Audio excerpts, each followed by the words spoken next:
भारत गाथा के दूसरे भाग में आज मैं आपका परिचय करा रही हूँ भारतीय इतिहास के रोमांचकारी और विराट व्यक्तित्व मगध सम्राट चंद्रगुप्त मौर्य से, जिन्होंने न केवल यूनानी आक्रमणों से भारत भूमि की रक्षा की, बल्कि जिन्होंने संपूर्ण भारतवर्ष को राजनीतिक एकता के एक सूत्र में पिरोने के प्रथम सफल प्रयास का नेतृत्व भी किया।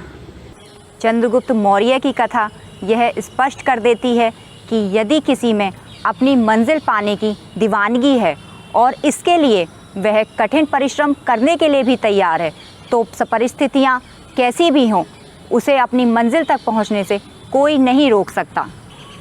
गौशाला में गोपालक के रूप में काम करने वाला बालक, शिकारियों के बीच पलने बढ़ने वाला बालक सारी समस्याओं को ध्वस्त करता हुआ अपने लक्ष्य तक पहुंचता है, नंद वंश का अंत कर देता है, मगध का सम्राट बनता है, विदेशियों को पराजित करता है और भारत को राजनीतिक एकता के सूत्र में बांध देता है।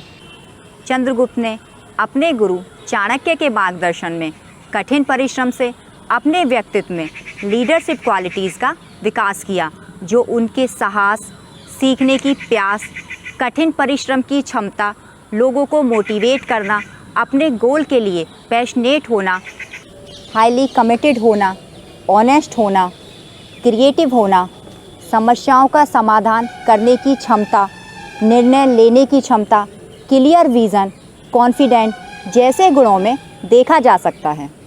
चंद्रगुप्त मौर्य की कहानी शुरू होती है मौर्य नगर से। उनके पिता मौर्य नगर के प्रमुख थे, लेकिन जब चंद्रगुप्त अपनी माँ के पेट में थे, उसी समय एक युद्ध में उनके पिता की मृत्यु हो गई और उनके मामा ने उनकी माता को सुरक्षा कारणों से पाटलिपुत्र पहुंचा दिया। वहीं पर चंद्रगुप्त मौर्य का जन्म हुआ। आर्थिक अभाव के कारण उनकी माता ने उन्हें एक गाय पालने वाले को समर्पित कर दिया। गौपालक की गौशाला में चंद्रगुप्त मौर्य पले बढ़े। फिर चंद्रगुप्त मौर्य को एक शिकारी के हाथों सौंप दिया गया। उनके बचपन का एक बड़ा हिस्सा शिकारियों के गांव में बीता, जहां उन्हें पशुओं की देखभाल के लिए रखा गया था।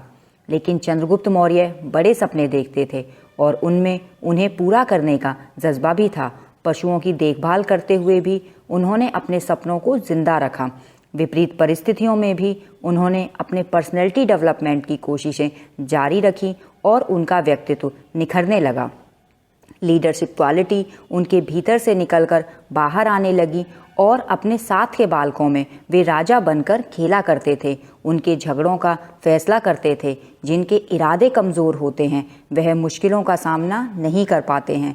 मुश्किलें आते ही वह बिखर जाते हैं, लेकिन जिनके इरादे मजबूत होते हैं वह मुश्किलें आने पर बिखरते नहीं हैं, निखर जाते हैं।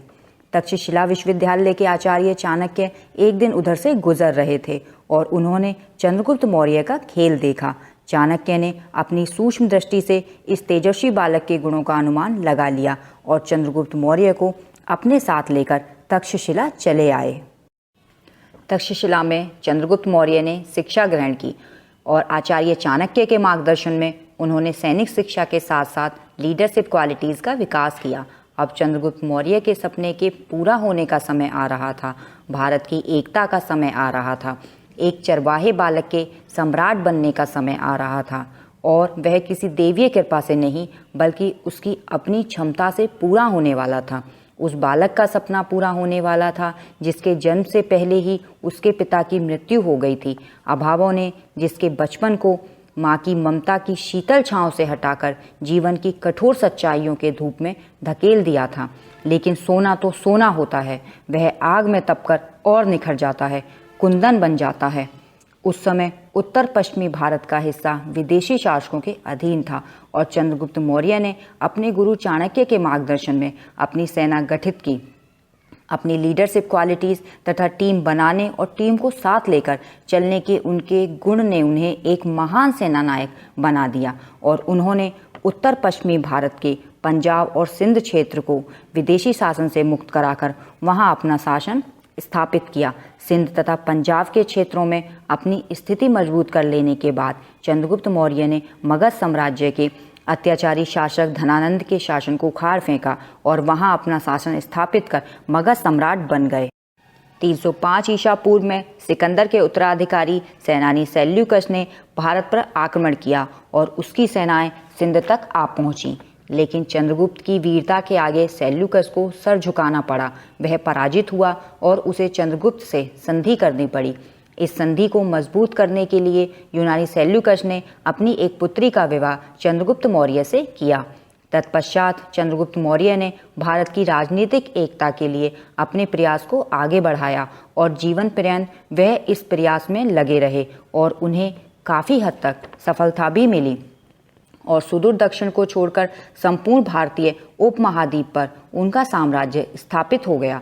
जीवन के अंतिम दिनों में सम्राट चंद्रगुप्त ने अपने पुत्र बिंदुसार को सत्ता सौंप दी और जैन साधु भद्रबाहु के साथ कर्नाटक के श्रवणबेलगोला नामक स्थान पर जाकर तपस्या करने लगे और वहीं उनका देहांत हुआ। चंद्रगुप्त मौर्य की कहानी मनुष्य के क्षमता की कहानी है। यह कहानी मानव की अदम्य शक्ति में विश्वास दिलाती है। यह हमें सिखा देती है कि आपका जन्म कहाँ हुआ इस पर आपका वश नहीं था, लेकिन आपकी डेस्टिनी क्या होगी यह आप तय करेंगे। अगर आप दृढ़ इच्छा शक्ति और मजबूत इरादों के साथ अपने लक्ष्य को पाना चाहते हैं तो दुर्गम से दुर्गम बाधाएं भी आपको रोक नहीं सकती हैं।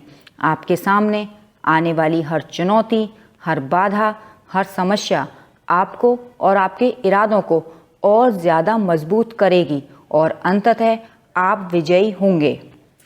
सफलता के लिए अनुकूल परिस्थितियां होना ज़रूरी नहीं होता। सफलता के लिए ज़रूरी होता है परिस्थितियों को अपने अनुकूल कर लेने की आपकी क्षमता और इस प्रक्रिया में किए जाने वाला आपका कठिन परिश्रम। लीडरशिप क्वालिटी किसी को भी जन्मजात नहीं मिलती, उन्हें विकसित करना पड़ता है। चंद्रगुप्त मौर्य की कथा हमें यह सिखाती है कि कोई भी अपने अंदर लीडरशिप क्वालिटीज़ विकसित कर सकता है।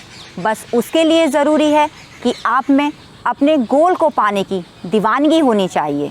किसी ने क्या खूब कहा है, मंजिल पानी है तो तुम्हें दीवाना हो जाना है, यूं ही टहलते रहने से राहें तय नहीं होती।